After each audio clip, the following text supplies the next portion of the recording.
The crisis in Sudan continues. Today we break down the facts and explain how things got to this point. I'm Marco Perry. Welcome to the Perry Platform.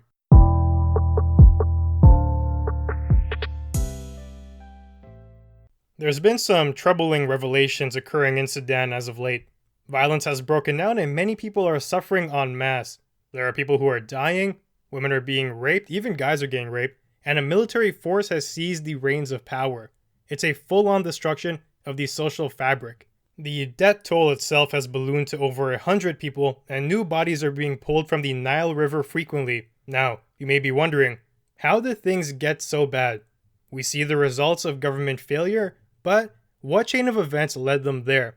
It's useful to understand the big picture, and CNN put out a timeline that really puts everything into perspective. To really understand the issue, the history behind it is integral. Let's start in 1955. This was one of the earlier instances of unrest in Sudan. At this point in time, the North and South were quite divided. North Sudan and South Sudan, they were both applying religious pressure to each other, and conflict broke out. At this point in time, the North was mainly Muslim, while the South represented Christian and animist beliefs. 17 years of civil war transpired between these two parties, and finally, in 1972, it ended with the signing of the Addis Ababa Agreement. The terms laid out meant that South Sudan would not be divided into 3 separate regions any longer. Instead, the area would run itself through separate legislative and an executive body. In other words, it set out to guarantee autonomy for the southern region. It would not be wholly dependent on the North, with who they had major beef with. They wanted to control the region's affairs separately, and this granted them the grounds for a peace agreement. This next part here is pretty tragic. So, only 5 years after the signing of the agreement, South Sudan discovered oil within their region. This was amazing news because it would allow for them to benefit tremendously in terms of economic welfare. It's also noted that during this same point in time, the North became rather jealous of this oil field, and the South was not able to capitalize because shortly after the discovery, another civil war broke out. This time, it was largely due to the oil. If you want to put things lightly, the North essentially said, oh crap, we just gave these guys access to all these oil fields we didn't even know it was there. We want our peace. Typically with conflicts like this, it's not just one-dimensional, and although it was a major reason, it wasn't the only thing that led to another civil war. Another factor that compounded the issue was the Addis Ababa Agreement was essentially violated when the ruling president tried to declare all of Sudan an Islamic state. As you may remember, religious tensions led to the first civil war, and they did not appreciate being labeled Islamic when they clearly were not. And now take into consideration this. The agreement that was meant to establish peace was violated twice. First of all, the autonomy, one of the key issues that they wanted to address, well, it was violated. Their religious freedom was taken away, and at the same time, their territory, the oil, the key to, you could say, wealth in this region, was also being challenged. As a result, the South felt that they were being violated, and the Second Civil War took place from 1983 to 2005. The relative peace from the end of the First Civil War only lasted for 11 years. This time, it was a battle between the Central Sudanese government and the Sudan's People Liberation Army. The conflict originated in and largely decimated the southern region. The Liberation Army, which was the southern forces, had a vision for a united secular state, and that clashed with the Central Powers. Throughout this timeline, it's estimated that 2 million people died from the war, from famine, and disease. In 2005, they came to terms for peace, and the rules included that the South would be able to get independence after 6 years. The North would also follow Sharia law, while the South would have terms set by an elected assembly. They also had some agreements about the oil and whatnot. So, that's the gist of the historical events. It does not cover all of the details, but it sets the playing field for where things are heading. Now, we get to a key individual named al-Bashir. He served as the 7th president of Sudan from 1989 to 2019. That's a pretty long term, right? How could someone hold on to the reins of power for so long? The key to that is through military force.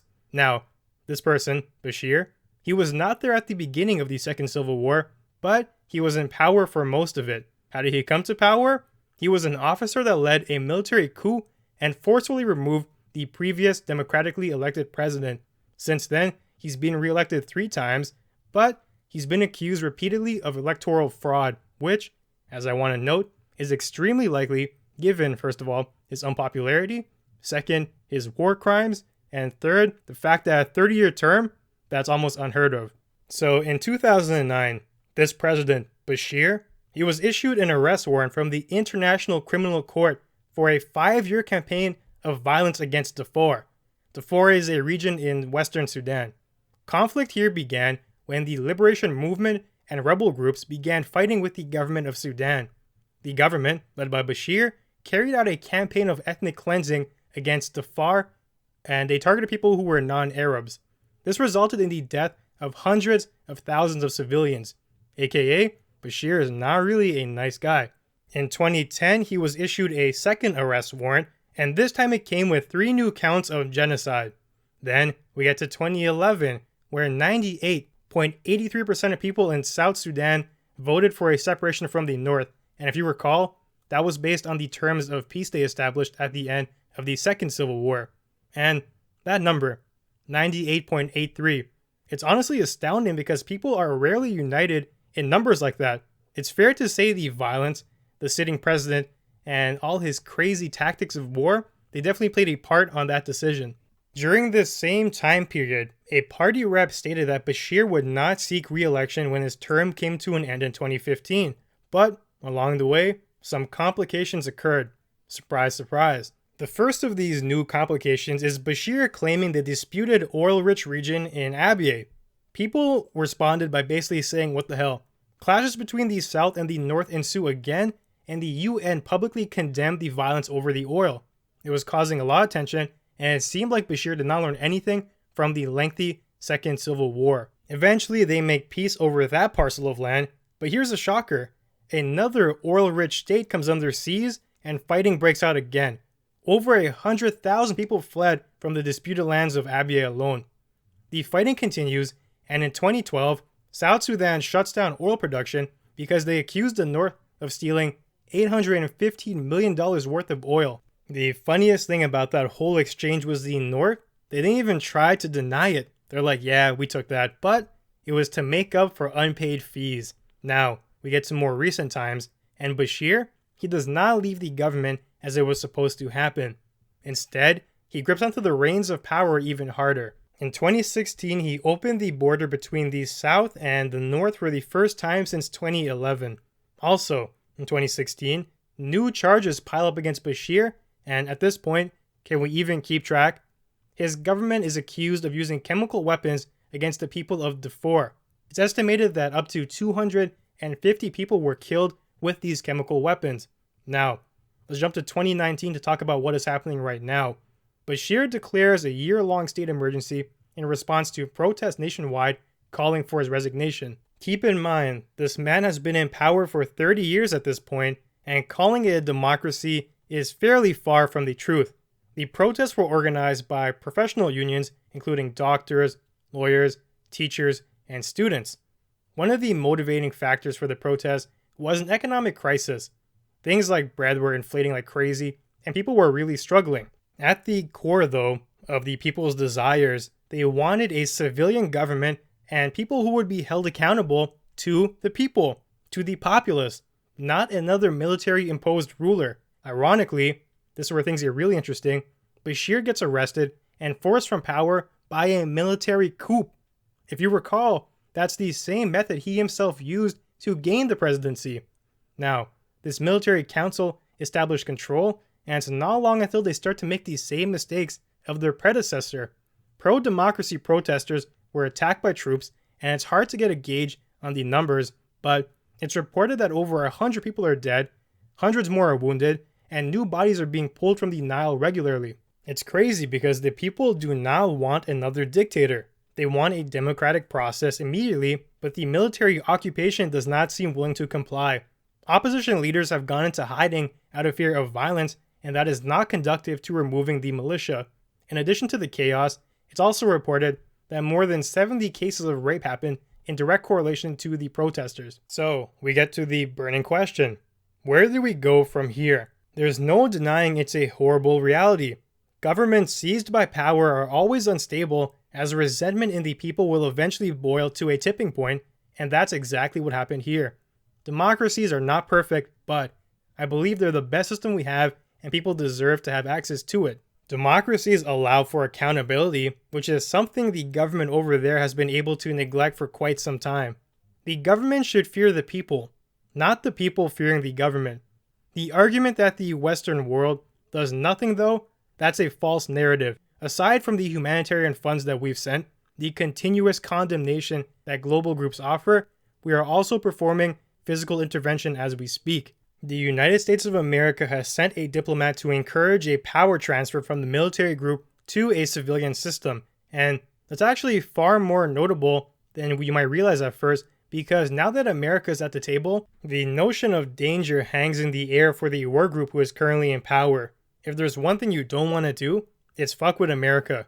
The odds of you being destroyed are quite high. All the states really has to do is continue to put more pressure, and they'll basically force the current government regime to bend. Too much pressure though, and more violence can ensue, so the current diplomatic approach seems to be worth a shot, at least at first. The one thing the global community needs to do though is continue to put on diplomatic pressure. Layer it on. The Sudan military regime isn't really in any position to bargain. You can easily make the argument that they are rats trapped in the corner right now. This is especially true given their humanitarian violations. All the leadership figures can be tried in the highest courts. The one thing you do not want though is for them to panic and do something rash. The path forward is more delicate than some people believe. The goals are 1. Removing the current group and establishing an environment where a democracy can flourish, and 2. Doing so in a manner that results in the least amount of negative consequences.